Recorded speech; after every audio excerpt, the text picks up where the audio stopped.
It has taken me an unholy amount of tries to get this video recorded. I don't know why, I guess some videos are just like that. But without further ado, this is the Star Wars The Vintage Collection Obi-Wan Kenobi Special Action Figure Pack. Obviously, the Obi-Wan show wasn't the greatest that it could have been, but I think it was entertaining enough, and we did get some pretty good action figures from it, and this is probably one of the best special action figure packs we've gotten in the Vintage Collection for a while. The card backs we get here are pretty nice. They're all unpunched, and all of the images they use are actual live-action images from the show. My favorite one being the Purge Trooper, because we get those nice red accents, and I just really like the shot that they use there, but both of the other ones are really good too, and then the packaging behind it is just that standard special action figure packaging that they use.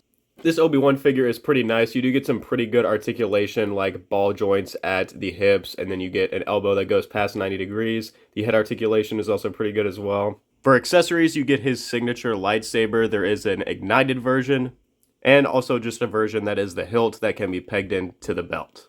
You also get this pistol with no paint apps on it, but it can go into the holster right here. And you also get this backpack. There's nothing special going on with it, but you can sling it over his shoulders. The sculpts and paint apps on this figure look really good. As it goes for the body, it is actually a reuse or a repaint of the single carded version of the figure. You also get a really nice head sculpt. I would say the best thing about this figure is actually the soft goods that are used for the poncho. They look really great, and they just lay over the figure perfectly. They even have these layers to them, and it's not poofy or anything like that. It looks very realistic. The Purge Trooper here is my favorite figure that comes in the set. This is the Phase 2 version that we see in the show. It's not the one from Jedi Fallen Order. And it does actually use the same body that we've been getting for Clone Troopers for a really long time in the Vintage Collection. It's the one that makes them look very skinny and doesn't have the greatest articulation. Although with the Purge Troopers, the figure actually looks really decent, as you can even see with the Phase 1 version. I don't know what it is, maybe because Purge Troopers are slightly taller and skinnier in universe, but these figures just look really nice, and I can't really see anything wrong with them. While this is mostly a reuse of a previous mold, we do have some modifications on the torso right here. There's just some extra details molded on the chest piece. We also get a brand new helmet, and I like that they're integrating aspects of the Stormtrooper and Darth Vader helmets in. I don't like it as much as the Phase 1 version, since that is just the airborne Clone Trooper armor, but this one does look really nice. You also get this red pauldron, which I haven't seen before. I'm sure it's just another reuse though.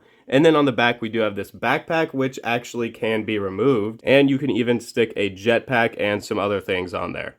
This figure does have the soft goods comma with a little bit of red accent along the side right there. It looks pretty nice. I just wish it didn't flip out as much. But overall, this figure does look pretty good. And even though it does have some lacking articulation, it is still pretty nice. And for accessories, you only get this E11 blaster. Finally, we have Teeka the Jawa. This is definitely the least interesting figure in the pack here, but I've never gotten a Jawa figure before, so it's pretty nice. Teeka is actually a merchant Jawa that we saw. Well, I guess they're all kind of merchants, but it looked like she was just kind of roaming around by herself, maybe in the first episode, and we saw her selling some parts to Obi-Wan in his little cave hideout. It is kind of a nice inclusion in this pack, but I just wish that we would have gotten maybe one of the Inquisitors or something that's a bit more interesting and exclusive. There's nothing horrible about this figure, but the main bad thing about it is that the articulation is very limited. You get nothing with the legs except for the swivel at the hips, and you can't really do much with the arms. You do get elbow and shoulder articulation and some wrist, but that's really about it. And then, of course, you can get some movement in the neck articulation. Overall, it's a nice looking figure. There just isn't anything too crazy going on with the Jawa character design. The coolest thing I think we got out of the Jawas were those off-world Jawas we saw in The Mandalorian, and I have yet to get one of those. For accessories, this figure does come with a Jawa ion blaster with a nice silver wash on it. It looks pretty good. Then you also get these two random parts that I guess she can sell to Obi-Wan. You get some minimal paint apps on there, but overall I guess they're nice to have. And that really is it for this figure. So I think this is a pretty nice pack that we've got here, but that's mainly only because we get a really good Obi-Wan figure with some nice accessories and soft goods, and then we get a Purge Trooper in Phase 2 armor, and for me that's great because it's a Trooper design that I really like. Teeka is more or less just a throw-in, but it is cool to get a Jawa nonetheless. You also get some pretty nice card backs, but that's pretty much all this pack has to offer. I would recommend getting it for the lowest price that you could find it at. I would not pay anything crazy on eBay or anything like that, and I think at the time of the recording of this video, Amazon has it in stock for like 50 bucks.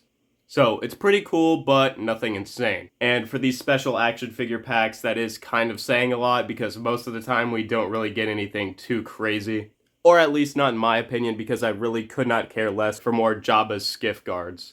But that about does it for this video. I hope you guys enjoyed. Don't forget to leave any thoughts you have in the comments below. Thanks for watching, and I'll see you guys in the next one.